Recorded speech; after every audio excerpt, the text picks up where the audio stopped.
2 pilots saw a UFO. Why did the Air Force destroy the report?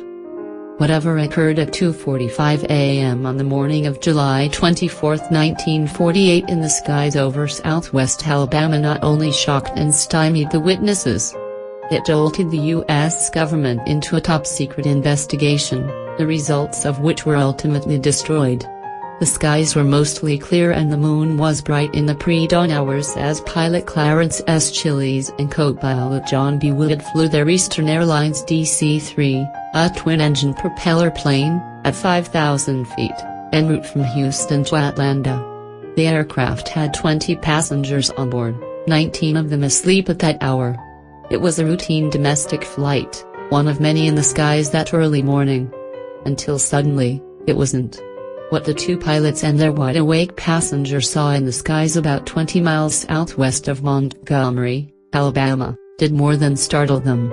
It would reportedly become the catalyst for a highly classified Air Force document suggesting that some unidentified flying objects were spaceships from other worlds, a tipping point in UFO history. Chiles described what he saw in an official statement about a week later. It was clear there were no wings present, that it was powered by some jet or other type of power, shooting flame from the rear some 50 feet. There were 2 rows of windows, which indicated an upper and lower deck, and, from inside these windows a very bright light was glowing. Underneath the ship there was a blue glow of light. He estimated that he'd watched the ship for about 10 seconds before it disappeared into some light clouds and was lost from view. Whitted offered a similar description in his official statement. The object was cigar-shaped and seemed to be about 100 feet in length. The fuselage appeared to be about 3 times the circumference of a B-29 fuselage. It had 2 rows of windows, an upper and a lower. The windows were very large and seemed square. They were white with light which seemed to be caused by some type of combustion. I asked Captain Chiles what we had just seen and he said that he didn't know.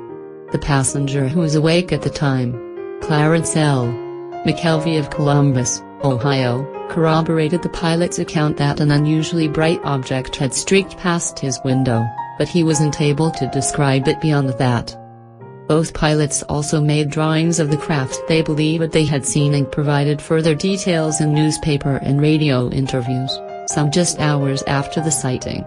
The Atlanta Constitution headlined its July 25 account, "Atlanta pilots report wingless sky monster." In the article, Chiles described what sounded like an uncomfortably close encounter, as the object appeared to be coming at them. "We veered to the left and it veered to its left, and passed us about 700 feet to our right and about 700 feet above us. Then, as if the pilot had seen us and wanted to avoid us, it pulled up with a tremendous burst of flame out of its rear and zoomed up into the clouds."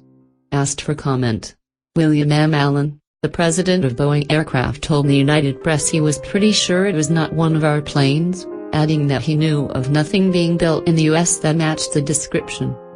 General George C. Kenney, the chief of the Strategic Air Command, which was responsible for most of America's nuclear strike forces during the Cold War, told the Associated Press, "The Army hasn't anything like that. I wish we did." Whatever Chiles and Whitted witnessed, theirs was far from an isolated incident. There had been scores of reported UFO sightings in the years just previous. But Air Force investigators took this one more seriously than most. For one thing, both men were highly regarded pilots who had served as Air Force officers during World War II.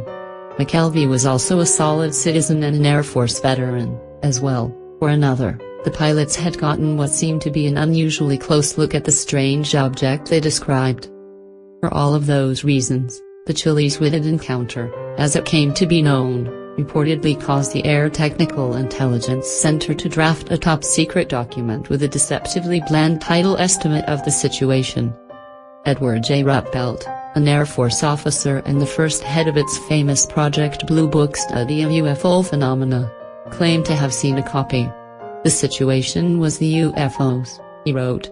"The estimate was that they were interplanetary." According to Ruppelt, the report traveled up the Air Force chain of command all the way up to General Hoyt S. Vandenberg, the Chief of Staff. The general wouldn't buy interplanetary vehicles, Ruppelt wrote. A group from Attic went to the Pentagon to bolster their position but had no luck. The chief of staff couldn't be convinced. Ruppelt continued, the estimate died a quick death. Some months later it was completely declassified and relegated to the incinerator. One reason for Vandenberg's skepticism, apparently, was that another faction within the Air Force had a competing theory: UFOs weren't interplanetary at all, but the handiwork of America's Cold War nemesis, the Soviet Union. In another top-secret report dated December 1948, the Air Force suggested a variety of reasons the Soviets might be behind such a scheme, including photographic reconnaissance, testing U.S. air defenses and undermining U.S. and European ally confidence in the atom bomb as the ultimate weapon. The Soviets wouldn't have their own atom bomb until late August 1949. Adding to the mystery, the sighting occurred outside Montgomery, downstate from the Marshall Space Flight Center in Huntsville, where a collection of rocket scientists, many former Nazis, quietly spirited to the U.S. to help win the Cold War space race, were working on top-secret rocketry experiments under the guidance of brilliant and visionary rocket designer Wernher von Braun. Could the sighting have somehow been related to their experiments? The suppression of the estimate of the situation and the rejection of any extraterrestrial explanation was the start of a long period of unfortunate, amateurish public relations on the part of the Air Force. Astronomer J. Allen Hynek claimed in his 1972 book, The UFO Experience.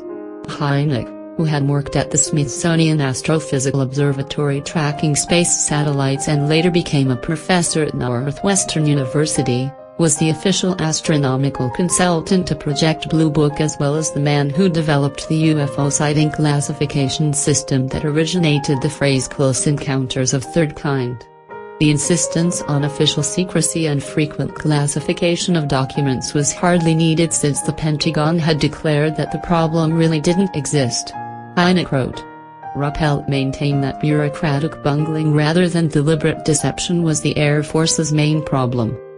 But had the Air Force tried to throw up a screen of confusion, they couldn't have done a better job, he added.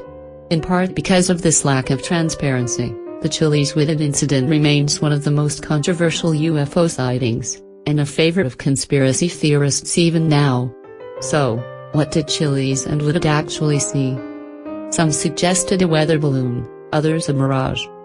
Hynek believed it was a fireball, or a very bright meteor, an opinion that eventually became the official Air Force verdict. As to the lighted windows both pilots claimed to have seen, some experts suggest that might have been a phenomenon called the airship effect, where observers who see a group of unrelated lights in the sky are fooled into thinking they're part of the same object. But Chiles and Whitted stuck to their story. James E. McDonald, a University of Arizona physicist and UFO expert, said he interviewed them in 1968, some 20 years after the event. The two were now jet pilots for Eastern Airlines, and they continued to believe that what they had seen was some sort of airborne vehicle, McDonald reported. What's more, Whitted added a new and puzzling detail to the story. Although reports at the time said the object had disappeared into the clouds or simply out of their view, he supposedly told McDonald that wasn't what really happened. Instead, the object had vanished instantaneously, right before their eyes. No wonder the Chiles Whitted case continues to baffle and intrigue, even 70 years later.